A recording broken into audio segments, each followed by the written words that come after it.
Your ass! You will not laugh. You will not cry. You will learn by the numbers. I will teach you. Now get up! Good evening, friends. It's Friday, which means it's time once again for another exciting episode of Hobbservations on Roads to Liberty. Go to roads, number 2, liberty.com. Throw some money our way. Get some cool merch. Some of it I even designed myself. Who knows? You might pick up your future significant other wearing one of our awesome t-shirts. And if you give us enough money, I'll get Twitter verification. Maybe actually do something with the account. Who knows? Tonight, we are talking to the man, the myth, the legend himself, Mr. Gray Zone Warlord, Mike Shelby from Forward Observer. Sir, how are you? What's going on, Hobbs? I'm doing well. How about yourself? Oh, things could be better. The whole world is falling apart. War's on the horizon. Civil War II seems around the corner with your wonderful state down there in Texas leading the charge to tell the feds to go pound sand. Economic collapse. Bidenomics is in full swing. But you know what? I'm alive for what it's worth. So that's check. Yep. Yeah.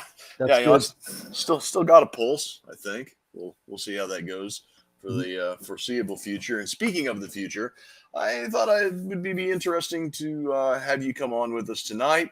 We would talk about kind of a 2023 in review because it was a very interesting year last year, as well as some trend lines moving forward and some predictions for 2024 here in the domestic arena. Especially, we can get into a little bit of international stuff too, but I'd like to kind of keep things close to home for this one. Sure. And then we could also dive into what you're doing over on your end. You're starting up something that seems very exciting with the early warning network and everything that you guys are doing over there in Forward Observer. And you can talk to us about some of the, I guess, services. Maybe call it services. What you guys are going to be doing over there for your subscription membership.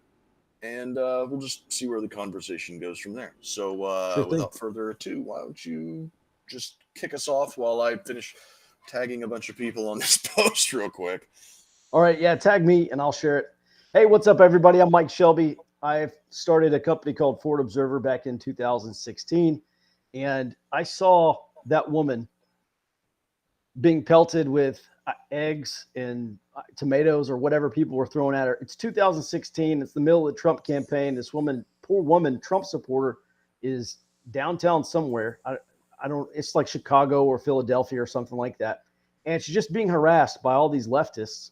And she's got like someone threw an egg and it's like smearing down the side of her head. And she's just trying to get away from these people. And she tries to go into a hotel. And no one will open the hotel door for her to escape this mob, which has now surrounded her and, again, pelting her with all this stuff. And there's a cop on the other side of the door. He doesn't even open the door for her and say, like, hey, these people are attacking you. Come on in here and take it easy. Like, I don't know. I don't know if it's a family show. I feel like cursing every time I watch that video. Drop as many as you want. Yeah, just acting like some shithead, just watching this stuff happen like, oh, she deserves it or something because she's going to go vote for Trump. At any rate, I saw that. I just said, look, dude, this is not right. And I kind of followed the whole Antifa thing. I paid attention to it, Battle of Seattle back in 1999 with the World Trade Organization protests. And I kind of knew what they were about. But it was in 2016. I said, look, I spent 3 years in Iraq and Afghanistan mapping out insurgent networks and targeting Taliban and all sorts of these other insurgent and terrorist groups. Why don't I just take a look at these far left groups and try to figure them out? And so I started Forward Observer and as a weekly intel report, looking at those things, also looking at Russia and China and some of the other international stuff, but really looking at the domestic picture. And then 2020 just exploded. Our growth was off the charts, obviously, because of the George Floyd riots. And we did the same thing, except instead of weekly, we did it daily. We produced basically a battle update brief every morning at 8 a.m. talking about what happened the previous night all across the country, who these groups were, what they were doing next. And that's kind of been our bread and butter over at Forward Observer. Yeah, I say every time that I mention you on our show, and I do somewhat fairly often, I tell people to go over to your website to Forward Observer, and for the cost of an overpriced cup of coffee, you can get a daily email in your inbox, and it's like a 5-minute read, chock full of information, probably the best $10 you can spend in a month outside of nutritional food to put in your face. But yeah, it's a great $10. I haven't regretted spending it once, and I've had it for, shit. You and I have been acquainted for almost 4 years now. Long time. So yeah, it's been a wealth of information, and with what you guys did recently, or up until recently, you guys were doing a 6 o'clock brief every morning that would be, like 10 minutes to a half an hour at the longest. And that was, I'm sad to see it go. I will say it was an integral part of my drive into work. So it was a bit sad to see that go, but you can still get access to that over on the website in a longer form, I imagine. Yeah, so we do it at 8 a.m. now. Yeah, but so, hey, I get that. The problem for us, doing it stuff at 6 a.m. is there's just so much that comes out between 6 a.m. and 8 a.m. And, Yeah, I understand that too, and a lot of times when you're doing things at 6 a.m., you're doing yesterday's news cycle, and it's, you're the Forward Observer. You're not yesterday's observer. Right. Yeah. So, well, I'll tell you a big, I was waking up at 4:30 a.m.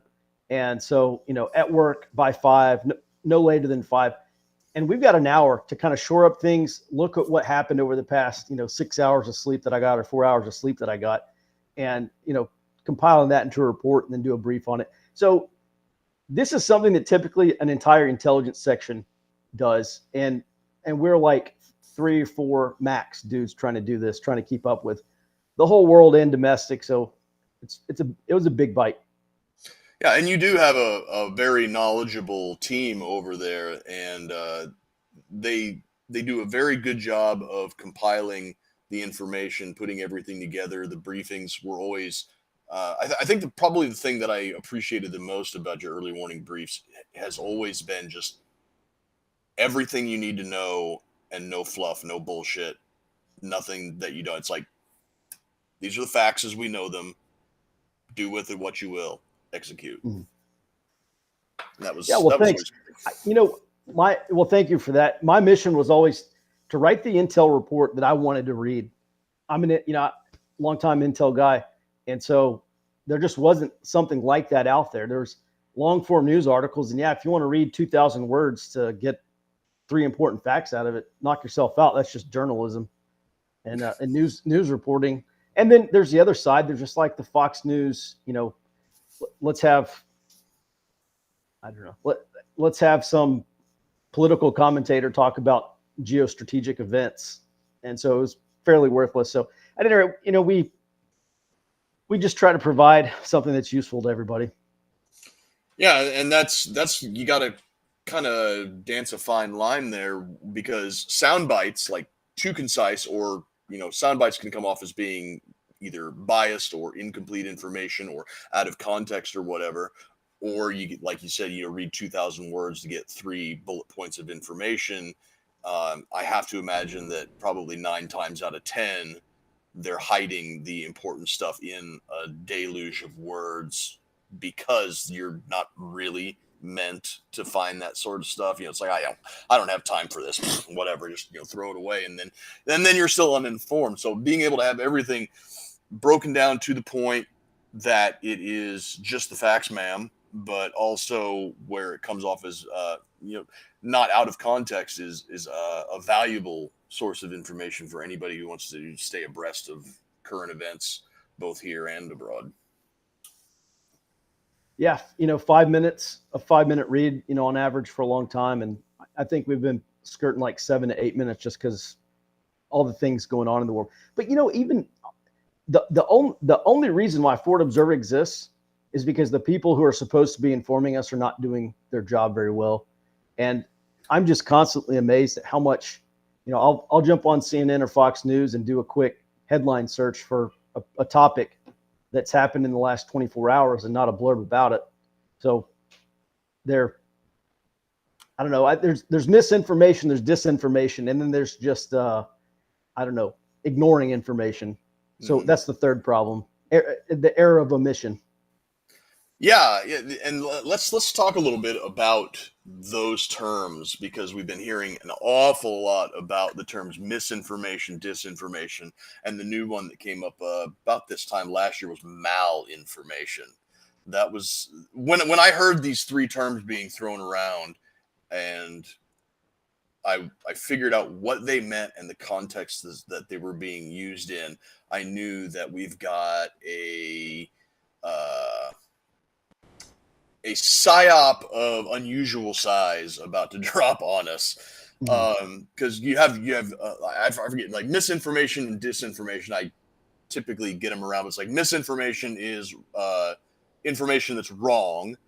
Disinformation is information that is maybe it's wrong, maybe it's right, but it's shared with the intent to give somebody the wrong impression.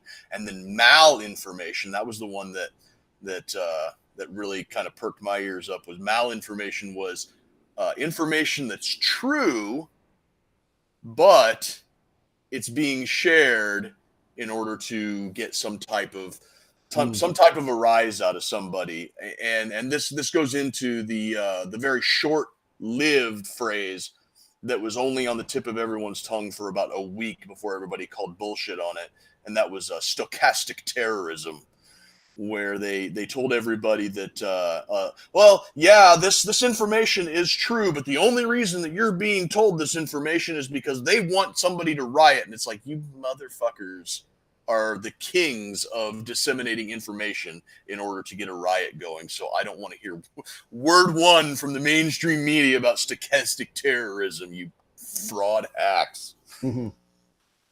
Yeah, that's more or less right. Yeah, misinformation is something that you pass on, that maybe you got a key detail wrong, but there's nothing nefarious about it. It's just you recall the fact wrong, or if you got something wrong. Everybody makes mistakes.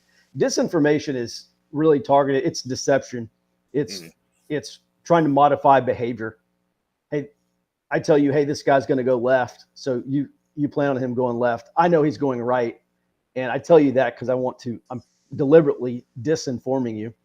And I don't know, malinformation, some State Department BS, some WEF term, but I didn't even bother to look up the definition. But malinformation, the definition you gave makes sense. This is a fact, but it's taken in the wrong context, i.e., anything that's not a globalist context is right wing, whatever.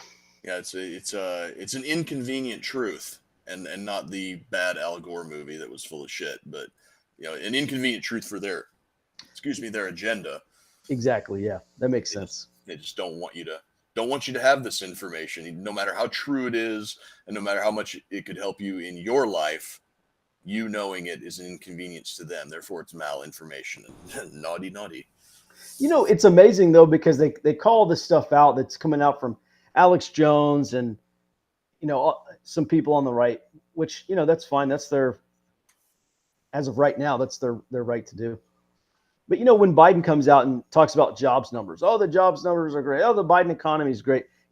I went back and did the math. It's something like 25, 30 something % of all jobs added to the U.S. economy in the past 6 months have been government jobs.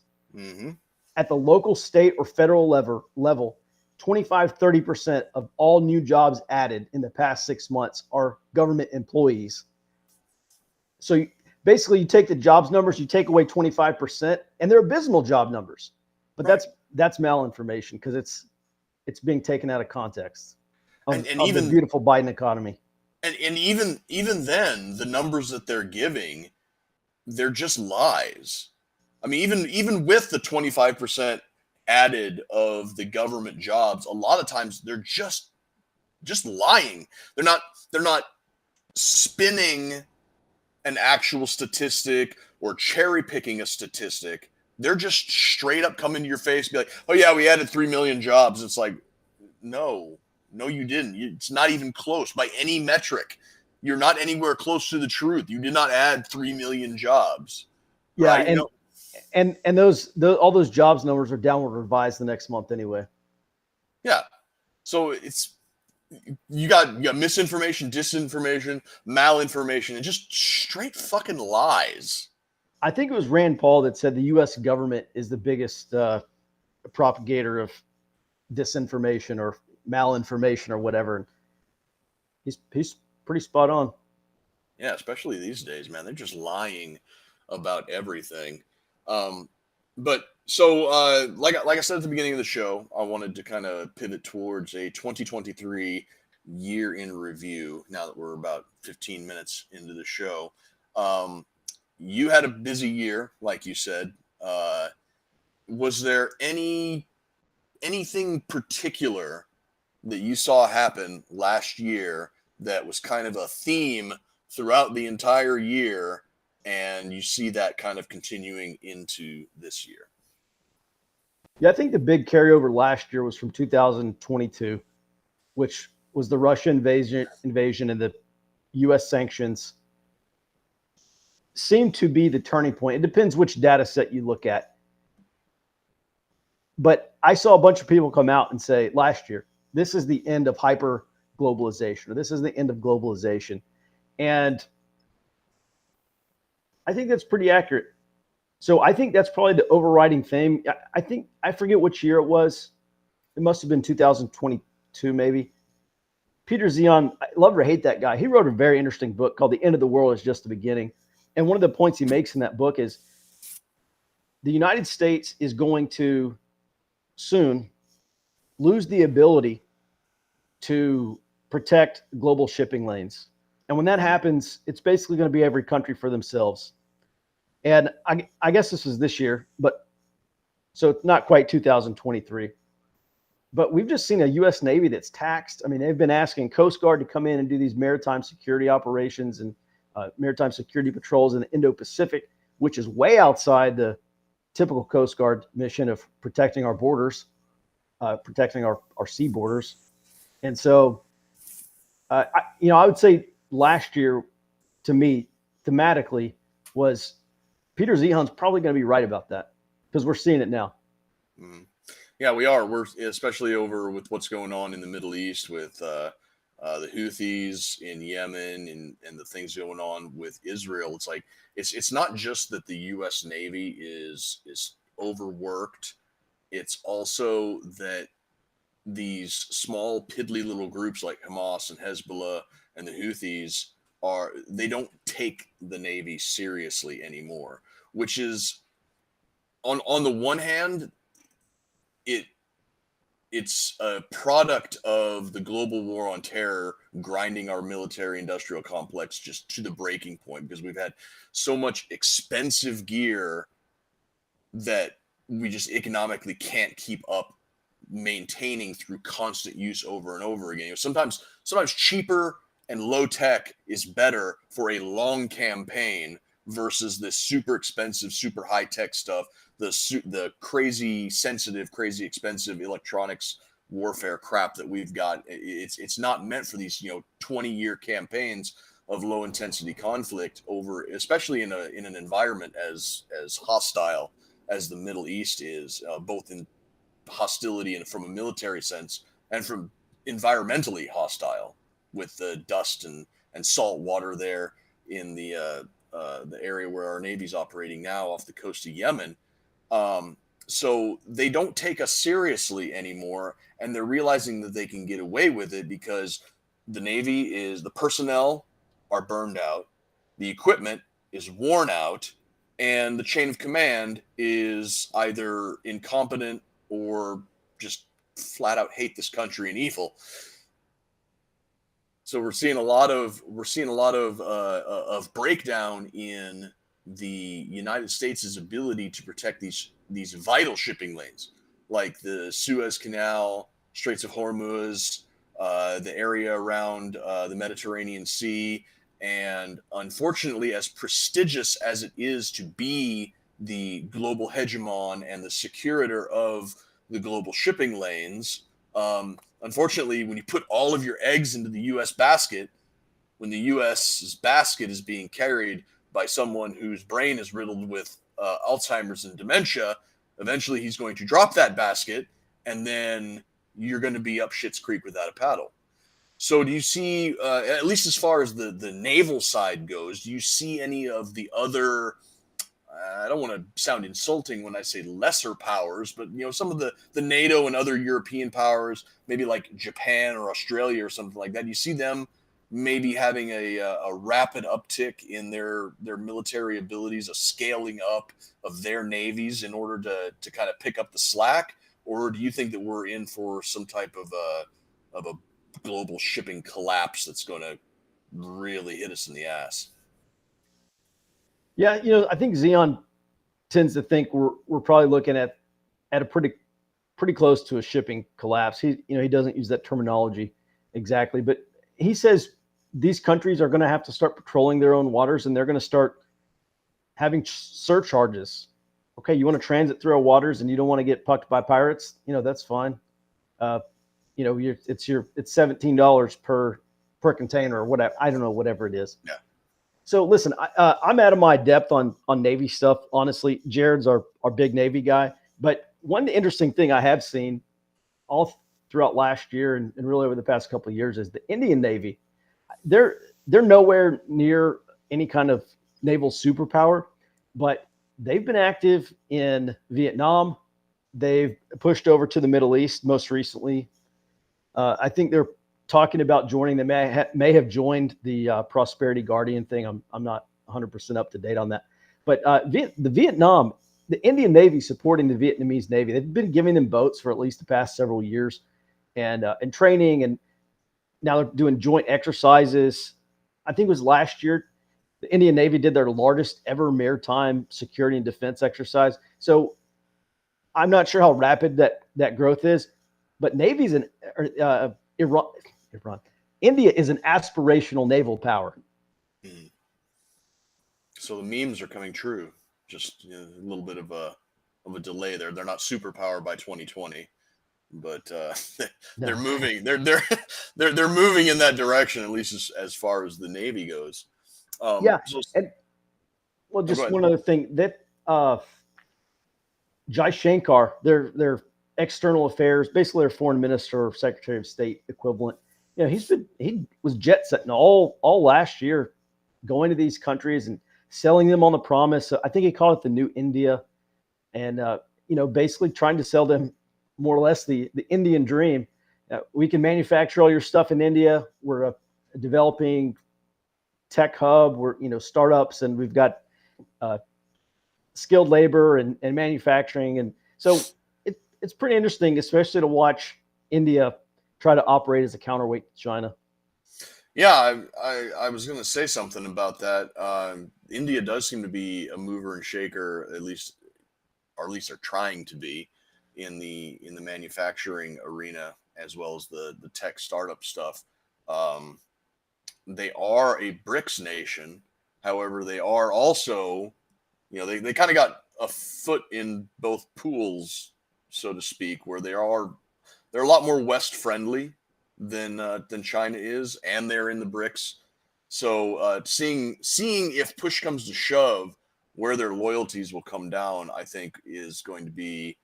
I mean, and it's just my limited knowledge of the situation, but I think that wherever they go is probably going to be more interesting to watch than where China or Russia go, because India has the population that Russia doesn't, and they're getting to the point where they're having the manufacturing and tech sector that China has more or less had a monopoly on in that region for a long time. So to see whether or not that they side with China and basically become just an unstoppable juggernaut, or if they side with the West for whatever reason and things kind of level out on a power scale, is going to be it's going to be interesting, I think. Yeah, I don't think India wants to go to war with anybody. I think they struggle. I think they struggle to get through these exercises. I don't think they have a military that's built for war. But again, I do think they are aspirational. Mm-hmm. So in another 10 or 20 years, who knows? Yeah. Maybe I've seen people float that India could become a superpower, maybe the next superpower. So we'll see. Yeah, maybe in 20 or 30 years they'll be the world hegemon and Americans will be pooping in the streets. Perchance. It's a terrible thing to think about, but it's always a possibility. So moving kind of back closer to home, 2024. This is, of course, an election cycle. It's a very contentious election cycle. We have Donald Trump running for re-election. We have Joe Biden running for re-election. We can get into that in a little bit about whether or not he'll actually make it to the election or some shenanigans. I have some theories of my own. Yeah. We can float. We can float that sort of stuff all day long. But we seem to be in a sort of damned if you do and damned if you don't situation, at least as far as a possible Trump win goes. Because if Trump wins the election this year, then you are going to see a repeat of the Summer of Love, and It's think going to be worse. It's going to be way if worse. Trump wins. Yeah, exactly. It will for sure. I have no doubts about that. Yeah. And if he loses, then you're probably going to see whoever he loses to. Let's just, for the sake of argument, let's just say Biden is the nominee. Biden wins the election. You're going to see a continuation of what we've had in this, which is patently awful. And because he's a lame duck president, I see an acceleration and a worsening of literally everything bad that's happened in the last 3 years under a second Biden term. So with that being said, your two options are bad and bad. Which bad option is the least bad in your opinion? Take all the time you need. I don't know. I'm just going. There's so many scenarios. My brain just stopped. So I think, we're going to find out if Trump's going to be our the nominee in. I think it's in August, and the Democrats are in July. It's vice. One of the two. They're in July and August. So by the summer, we'll know. We'll have a good idea. Yeah. I started saying a couple of years ago that I had some doubts that Biden was going to make it to November 24. And last year, we started seeing elites in these some elites in Democrat circles openly questioning if Biden was fit. And then we saw ABC and NBC run articles that were negative about Biden, and they quoted some prominent Democrat strategists basically saying, "Hey, Biden's too old." It's something like, I don't know, 70% or something like that of Democrats thought that Biden was too old to run for president again, and they ran that. It was on their front page, and then we've seen stuff from Politico and some of the other, prominent but smaller. They're not as big as ABC. Come out and say the same thing. So I still have significant doubts. Last year, I started saying, as soon as I saw ABC coming out and criticizing Biden over his age, I said, dude, he's done. He's not going to be the nominee. And it's awfully close, but man, I'll tell you, I think Biden could, he may not like it, but I think he could very easily say, I'm not going to run again for health reasons. I mean, the thing is, he was quoted a month or two ago saying, hey, he said, the only reason I'm running is to stop Trump. I'm the only guy who can beat Trump. Well, we know that's not true. I mean, maybe with mail-in ballots, that's true, but he's a weak candidate. And he started running on Bidenomics. The economy sucks. And he's done a pivot on that. Now he's doing a pivot on Trump can't win because he's going to be a dictator, which is just an incredibly weak platform. I mean, he's not selling the American dream. He's not selling solutions. He's not selling anything. He says, hey, vote for me so this other guy doesn't win, which, hey, I guess when you can win on mail-in ballots, that's strong enough to get you over the finish line. At any rate, I still doubt that Biden's going to make it through the end of the DNC. Yeah. It's not just that the running on the platform of, if I don't win, Trump will be a dictator, is a weak platform. It's projection. Like everything that they've accused Trump of wanting to do, or they said, oh, he's going to do this, he's going to do that, he's going to get us into World War III. Well, we're right at World War III's doorsteps right now. Oh, he's going to tank the economy and nobody in the world is going to take us seriously. Have you fucking looked around lately? Our economy's in shambles and nobody in the world takes us seriously. Oh, he's going to lock up political dissidents. Hello, J6? Like literally everything is projection with these people. And I'm glad that you brought it up as early as you did, because this is something that I noticed too. And about the news stories actually coming out and acknowledging the things that are going wrong with him and his health and his cognition. And I had the exact same thought as you did about the exact same article. When ABC started talking about it, I said, the message has gone out. They've told him that he is not going to be the nominee in 24.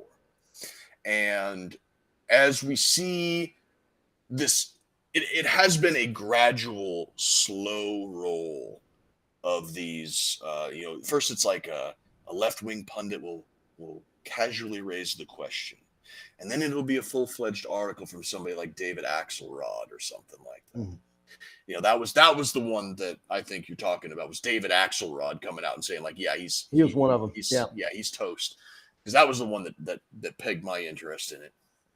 And then it gets to be satire. You're going to see comedy shows start to lampoon him a little bit at first, but then it's going to get worse and worse as people can't ignore it anymore. And eventually, probably up to the week before the DNC, it's going to get bad. And this also has to do with why we're being allowed to see on the news all of the stuff that's coming out with his son and their shady dealings and everything. We are being told about that in mainstream news, because that, I believe, is going to be the catalyst that finally gets him out of office. And what I mean by that is, I think that charges are going to be filed against his son. The charges in discovery are going to have some evidence that points to him, and he is either going to use the presidential pardon powers to pardon himself and his son and everyone in their orbit and then gracefully bow out, or he's going to resign allowing Kamala Harris to be first female president for a few months, or first female woman of color president, because they love their firsts, right? He's going to resign and then expect her to use the presidential pardoning powers to pardon him and everybody in their orbit. And then because she's an even weaker and more unlikable candidate than he is, I think at the DNC, they're going to make a big show of, oh, we're in crisis. What do? We don't have a candidate. Well, this decision's probably already been made months ago, but they're going to have this big dog and pony show about being in crisis. And then like a savior out of the clouds comes a reluctant Michelle Obama to tide everybody. Just, oh, calm down. I didn't want to do this, but I have to be a unifying character for my party and my country, and I will take this burden reluctantly onto myself if it means that this country can heal. And then they'll allow Gavin Newsom to pump up the war chest with a sizable donation to essentially buy himself the vice presidential candidacy. And there's your ticket. Michelle Obama, Gavin Newsom. Yeah, that would be something. I mean, it's 2024. I don't know. Godzilla could run for president on the Democrat ticket. I would not bat an eyelash. Clown world, man. Yeah, that's right. Yeah. So let's make the assumption going forward from here that Joe Biden doesn't get the nod, and it could be Gavin Newsom, it could be Michelle Obama, it could be some other dark horse like Pete Buttigieg saves a bus full of babies on their way to a vaccination clinic or something, and is suddenly the hero that everybody didn't know that they needed. Whatever. Somebody other than Joe Biden is the Democrat nominee moving forward. It's a gamble. I'd say, because Biden is a known quantity, and changing horses in the middle of the race, it's like I said, it's a gamble.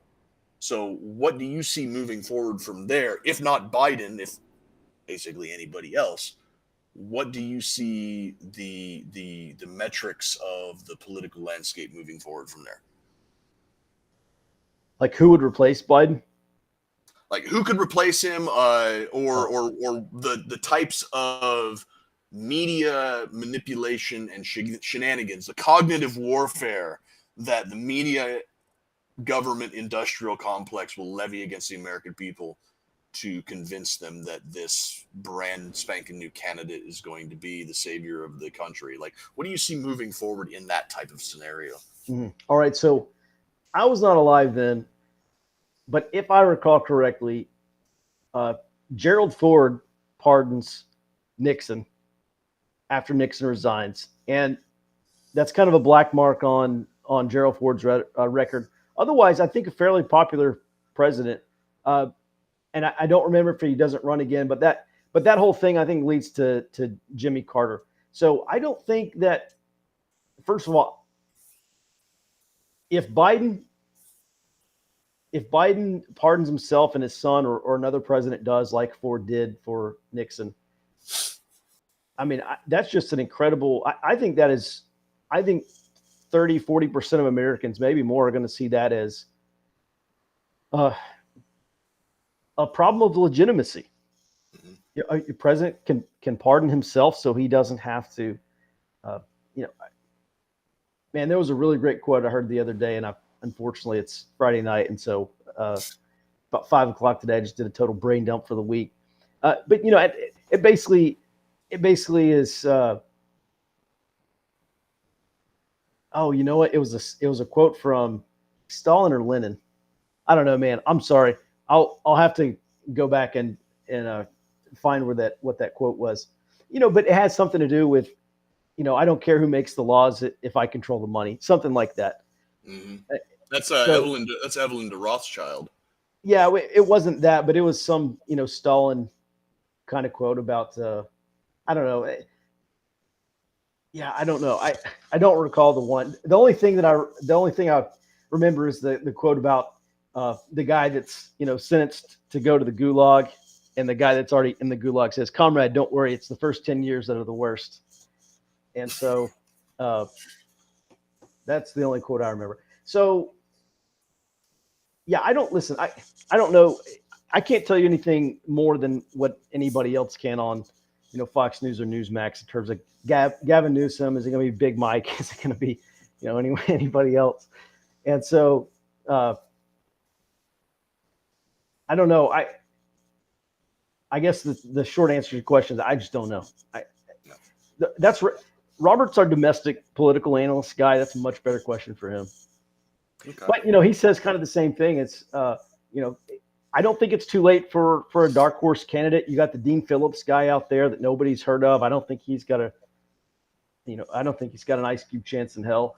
I don't think it's going to be Michelle Obama. I don't think the American public is going to go for Michelle. See, I've been the people that I talk to have the kind of the opposite impression. That Michelle Obama, the only baggage that she has is her husband. Is her transgender surgery?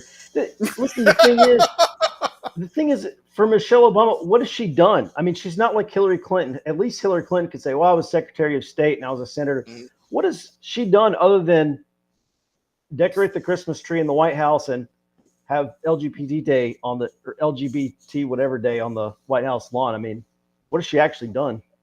For the average vote blue, no matter who Democrat voter, that is more than enough. Yeah, but that's the vote blue, no matter who. They're not gonna push a candidate across the finish line. It's going to be that 7 to 10% of independents that you have to win over. And I don't know. I have a very difficult time seeing it happen. And people have been saying Michelle Obama for years, and I get it. I kind of get the appeal. And there's an element of nostalgia there for the Obama era progressives. I think the country's moved on. I just don't see it happening, me personally. Yeah, it's like,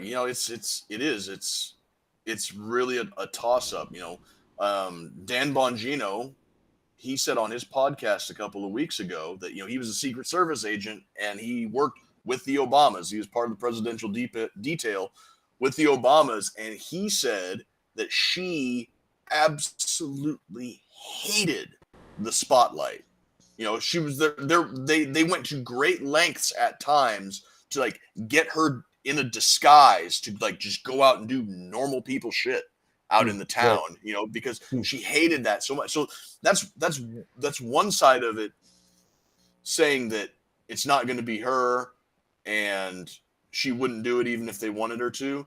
But on the other hand, part of me is saying that she'll take that hit for the team.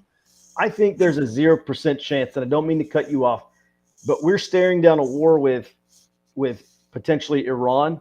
Who's going to is Big Mike going to be able to turn the economy around? Is she going to stare down the mullahs in Iran? Is she going to do something against the Houthis that Biden's not already doing? I just don't see it. I think the American people need somebody who's very strong. And I don't know what she bench presses more than her husband, obviously. But I just don't see her. I don't see her as the strong person. I don't see her as like the strong leader that Americans are going to be clamoring for in another 6 months, in my opinion. Yeah, that is true. Because we're definitely getting into like strong man. Like, I'm just going to vote for a guy who says he's going to fix everything. And I don't care how he fixes it, as long as it gets fixed. And that may not be the 2024 election. It may be 28 or beyond. But we're getting a lot closer to that election, I think. Oh yeah, definitely. A lot of people thought that 2016 was that one, and that's kind of what we thought that until Reince Priebus was the chief of staff over there, and that was over pretty quick. That whole dream was over pretty quick. Yeah, there was a lot of swamp creatures that were immediately installed, from the vice president, Reince Priebus being the chief of staff, getting that piece of shit son-in-law, Jared Kushner, anywhere near the levers of power. Yeah, that was a huge mistake, and it was and is a point of contention for a lot of people who were and maybe still are Trump supporters, that he made bad personnel decision, and in a lot of these cases, personnel is policy. But At the same time, a lot of the, I guess, Trump apologists would say that that first term was a rude awakening, that the safe and secure transfer of power, the, I guess, gentlemanly conduct that U.S. presidents have between themselves completely went out the window. Any deference that the media had to the office of the president was completely erased, and everything went tits up. And the people that I hear talk about it say that Trump went into office expecting at least a little bit of decorum, a little bit of deference to the office, and a little bit of deference to the fact that he was elected president. And instead, what he got was a constant undermining by his own cabinet, by the opposition party, by everyone in Congress, everyone in the media, everyone in academia and pop culture did everything they could to undermine his agenda. And he came out of it having accomplished a fraction of what he went in saying that he wanted to. And the Trump apologists this time would be like, he's learned his lesson. And if he gets in this time, it's going to be a clean sweep. And that's the sort of strong-handed tactics that we need moving forward. And I want to believe it, but at the same time, if he goes in there and just cleans house, they're going to accuse him of being a dictator. They're going to take everything to the Supreme Court. They're going to say, it's like... I think they're going to do more than that. I think just based on what these far left groups were planning in 2020, mm-hmm. there's a decent chance that a Trump victory, it's going to grind this country to a halt, because they were already planning it. It's not just shut down DC. They're talking about, there was one terrorist plot. They're going to try to blow up the FedEx facility in Memphis, Tennessee, because that's the big FedEx hub. They talked about fomenting strikes and shutting down ports. And they've been derailing trains in the Pacific Northwest for years, probably doing it other places across the country as well. At least the Pacific Northwest that we can prove.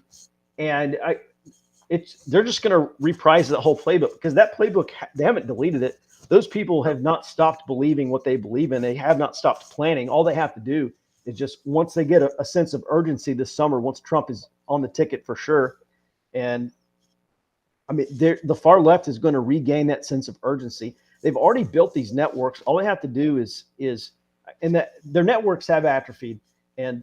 But I think that sense of urgency coming back is going to reignite it, and they're going to do everything they're doing in 2020 and beyond. So we may actually be approaching like a Spanish Civil War type scenario here. And I hate to say it, and people may think that's extreme, but just based on what the far left have said that they will do, and I have every reason to believe that they will, because they've already attempted it in 2020. I think there's a good chance we see that. If Trump wins, it's probably the end of the country as we know it, one way or the other. Yeah, and you're talking, of course, about that Time article that they wrote right after the 2020 election, where they were basically bragging about how they fortified the election. And they also laid out a lot of these game plans. The name of the article should send chills down anybody's spine who's got two functioning brain cells to rub together. Something like the 2020 election and the shadow campaign. It's insane at how brazenly open they were about it once they felt a sense of security and safety at being able to say such things out in the open. And this also goes into a point that I've said it, me and Ben talk about it, seems like almost every week, every Thursday night on our show, about how the far left in this country, the networks and everything, how they know to organize these mobs, how they know to hit this target versus that target, how they know to riot on this day. And it's something that I've been having a difficult time putting into words, but you're never going to be able to file a FOIA request and find an email chain from somebody like George Soros or something telling his underlings it is time. You're it's all never. NGOs. Yeah. Yeah, exactly. You're never going to find that email chain because it doesn't exist. The big time influencers, the George Soroses, the David Axelrods, the political pundits whose names you probably don't know and have never heard of before, they write these white papers and they speak in hypotheticals. Like, oh, it would be a shame if this happened because then President Trump would have to do this, and then that would be very bad because then a group might come out of nowhere and derail trains or shoot 50 caliber rifles at power transformers, right? They speak in these hypotheticals, and what that is doing is it's like, it would be a shame if somebody were to shoot power transformers located at grid coordinate 123XYZ, and that tells somebody that, oh, okay, yeah, we need to go out and shoot this power transformer at this grid coordinate, and then it's innuendo, it's hypotheticals, but it's all done with a wink and a nod. Is what I'm saying making any sense at all, or am I just like way out in tinfoil hat land? That this is how they communicate. This is how they issue their orders to their underlings, because you have that pyramid structure where you have your plan makers, and then you have your political influencers who write the white papers, and then below them you have the wonky political people who then blog about it or put it out on social media, and then you have the people underneath of them who follow them on social media and have outsized influence. They're the social media influencers, the people who can put out a message and spin up a flash mob in the middle of New York City of just random people showing up because they said flash mob 10 a.m. at Times Square or whatever, and people just do it. So that's how I think that they go about things. But like I said, I'm having a hard time like coalescing it into words. I think we're dealing with two fundamentally separate groups here. Okay. There's the progressive left, and they're statists. Mm-hmm. They want to take control of government.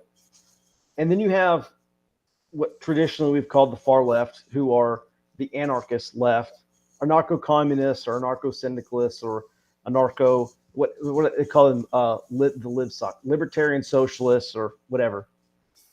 As if that makes a lick of sense. They're fundamentally they're anti-government, they're anti-capitalist. They want to topple the system. I think the far left are more or less useful idiots for the progressive left.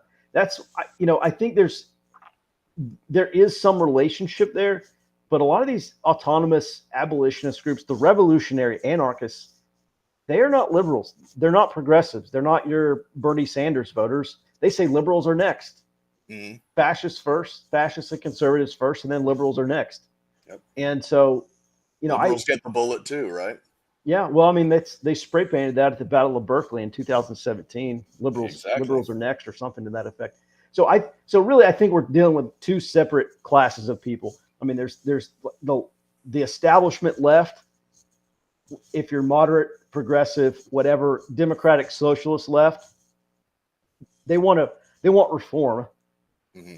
And then you have the far left who say there's no amount of reform that could fix all these problems of capitalism. You got to overthrow the entire system. And so the people who are out rioting in the streets,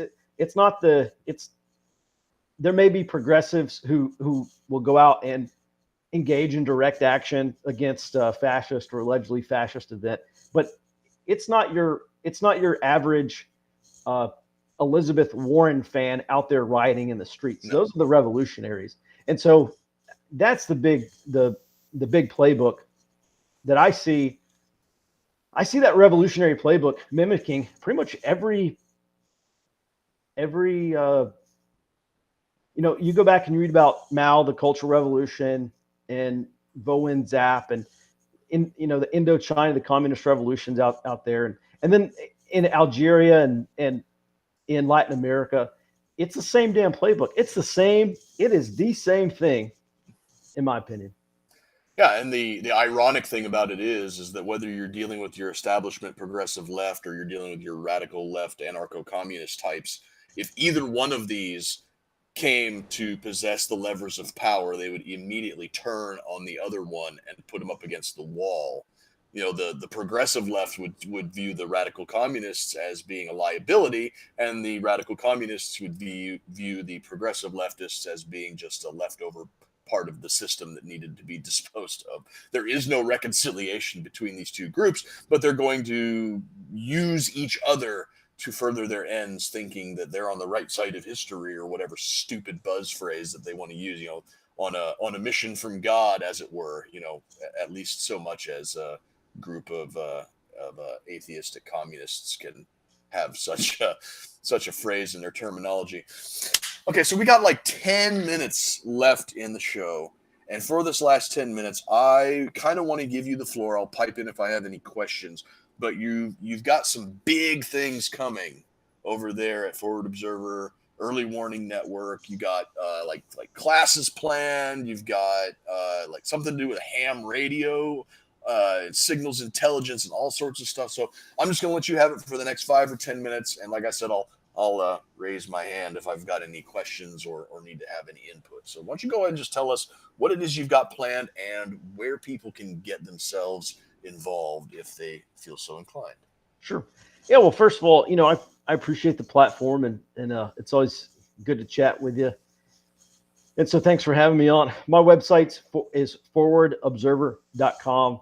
And for the past, since 2016, we've written intelligence reports. We started off weekly, and then stuff started happening, and we went to daily. And I tell you, every time I hit send on one of those things, we send it out to thousands of subscribers, and I stopped feeling like I was part of the solution. Early on, in 2020, I was part of the solution, I felt, because we were tracking these leftist groups. We're talking about the things they were talking about, describing the things that, their intentions and their goals and their planned activities. And after that, I just said, it's almost like we're just adding to the problems. Everybody knows how screwed we are. Everybody knows how messed up the world is.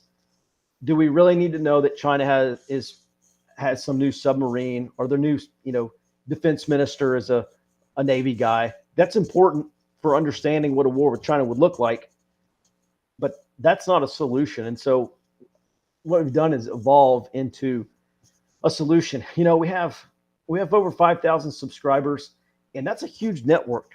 And all of those people have access to information that could potentially be crucial during the next emergency. And so, what I want to do is for those people who, like me, believe that no one person is as smart as everybody, I want to give them the chance to crowdsource information.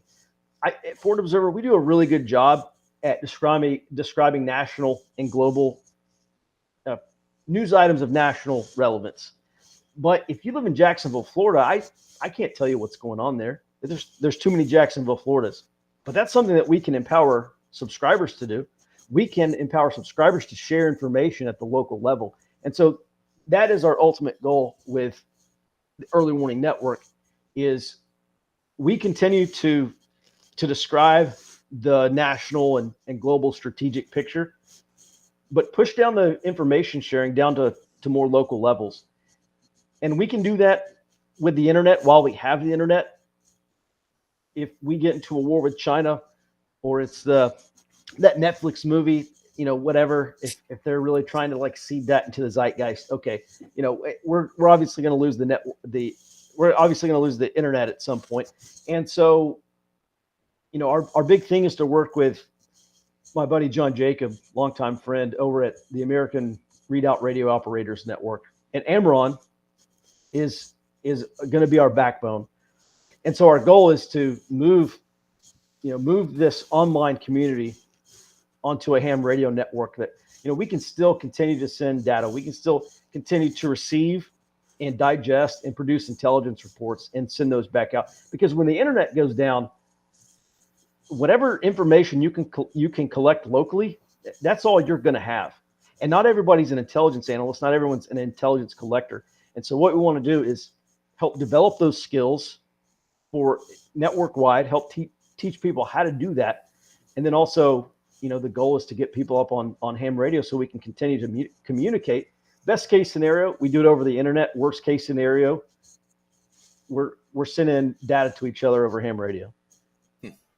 And worst case scenario, you're down to smoke signals and poorly imitated bird calls. Yep. So everybody can go to forwardobserver.com. You can get yourself a subscription. Like I said at the beginning of the show, you can get a daily email with a clear and concise breakdown of all of the stuff that you need to know on the pertinent information of the day. It's a 5 to 10 minute read. It's full of valuable information. Well worth the $10. Your $10, in addition to getting that, also allows Mike and his network to build the network that he's building, which will allow you to network with people who may fill in the capabilities gaps that you have in your life. Like me, I'm a gun guy and I'm a machinist.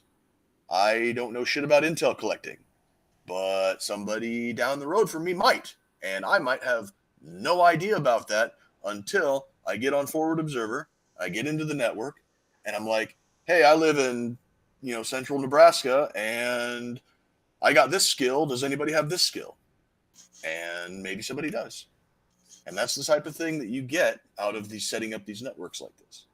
So why don't you guys, after we're done here, go on over to forwardobserver.com, get yourself a subscription, and then you go over to roadstoliberty.com and you buy some merchandise.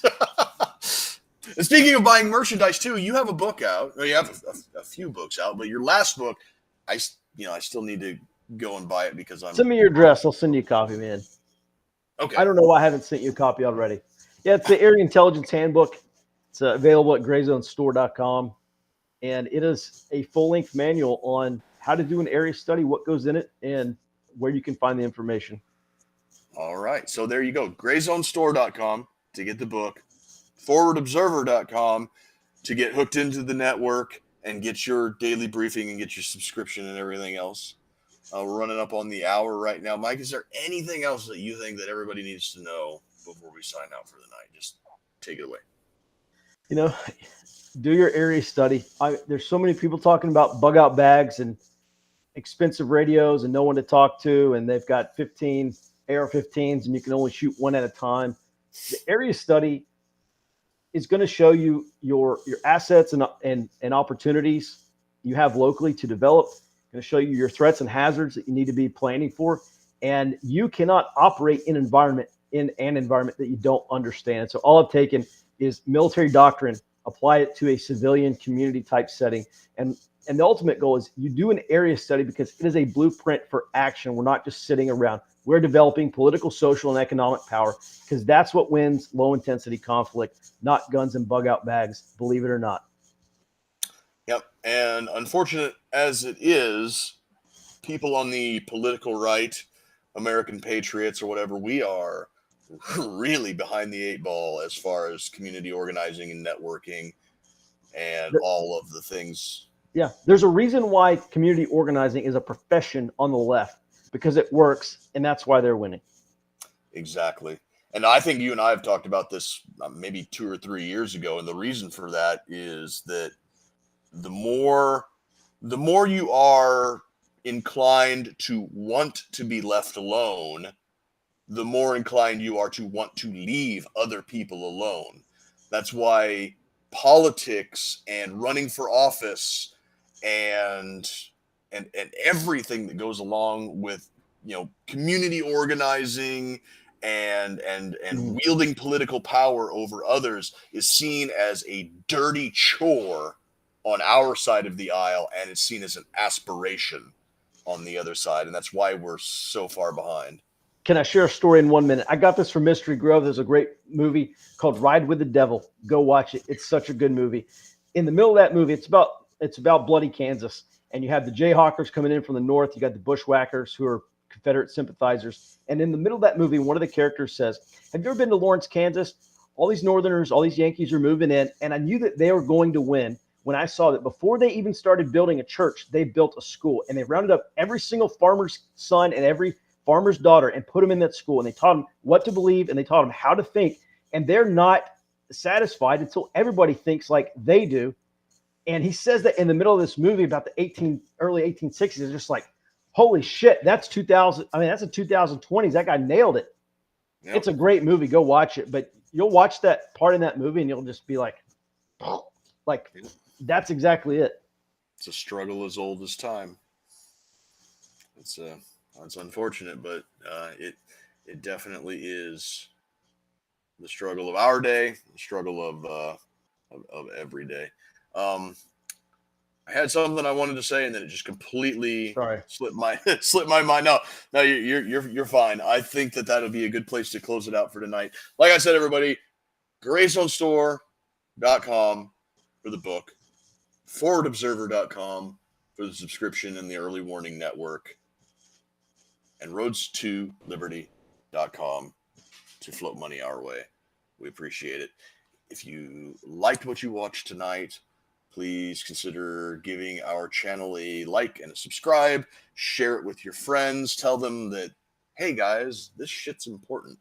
Maybe you should give it a watch. I know it's terrible to sit down and for an hour and watch two guys jack jaw about political trends. But if you could sit through an episode of Real Housewives or whatever for an hour, you could probably sit down for an episode of this. And of course, you can always watch Forward Observer back episodes as well. So thank you for joining us tonight, everybody. I hope you all enjoyed it. Go get subscribed, share it with your friends, tell everybody you know. We'll see you next time.